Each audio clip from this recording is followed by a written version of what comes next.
Yeah, I'm certainly looking for the passwords and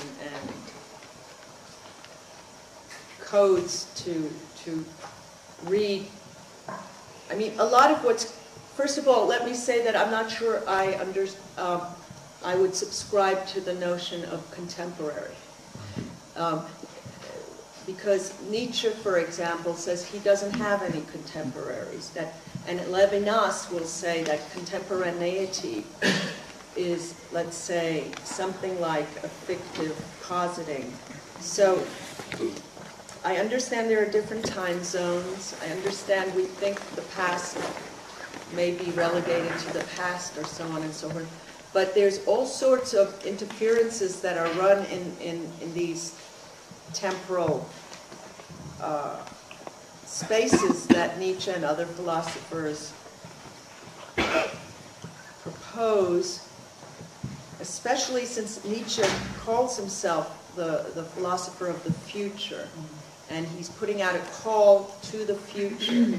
So very often, even the violence that may seem to be, I mean, there's many protocols. If we were to follow traumatic protocols, it would be very hard to situate what's going on in a present tense rather than on a repetition compulsion, on something that has been haunting and breaking out from the past, or even remote controlled by a certain linguistic configuration of the past. Sometimes the manifestations of the present are even like the Big Bang, something that will have happened long ago in a certain way. I know this sounds a little sci-fi, or like I'm on medical marijuana or something, but medical.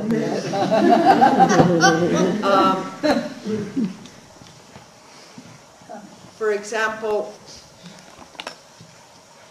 what's happening today isn't necessarily happening today, but is something that never stopped retching or agitating or having a phantasmatic sight in something that was calling from another time or something. I can give you a really foolish example. Have you seen the Star Wars? Not Star Wars, Star Trek, which takes place in San Francisco, where the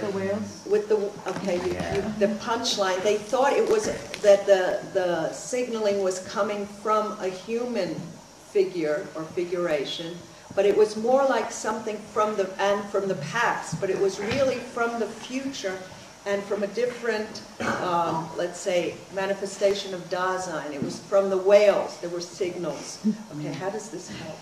So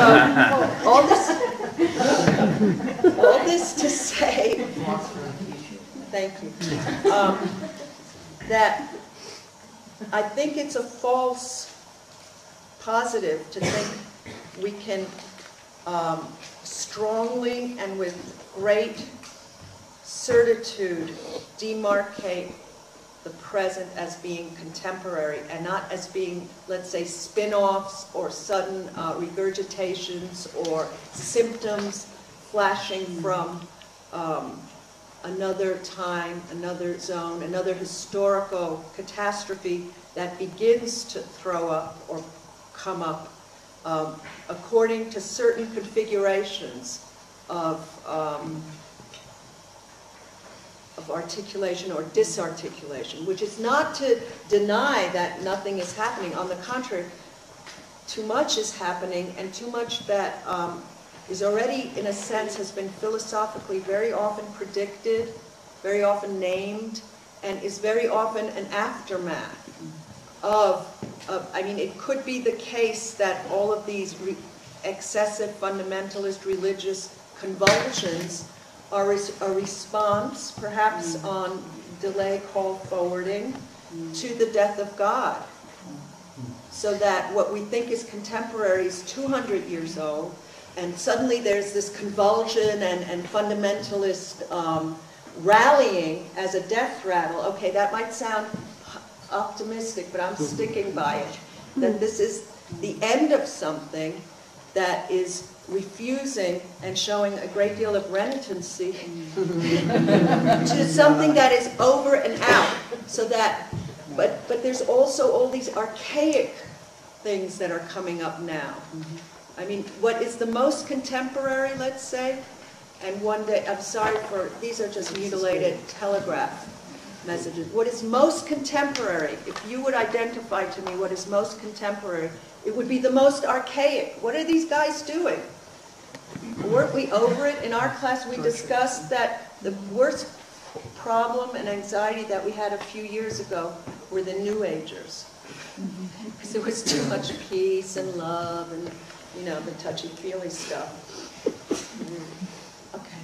I'm just saying that was, we thought. We thought that was a problem. And Žižek's still there. Okay. Right? Still attacking the New Agers. But, okay, that now we're writing, and that I'm going to cross out. That was never said. What happens here stays here. So what you might tell me is the most contemporary event is something that's so primitive and archaic, and even Nietzsche would resurrect, allow himself to be resurrected, to laugh. You know, that right now what's happening also in the Mideast and elsewhere is that, I mean, that's why when Larry Rickles brought up Germany, you know, is this not in many ways, and I don't want to say let's blur or forget or numb or inject with tranquilizers some of the very real and specific damages that are being done today. But nonetheless, where is it coming from? Where's this call coming from? Is this something that Europe inadvertently or seriously programmed? Where do we even locate the history of what's happening now, if not? So I would just say that I question the notion of the contemporary. Why don't you help me?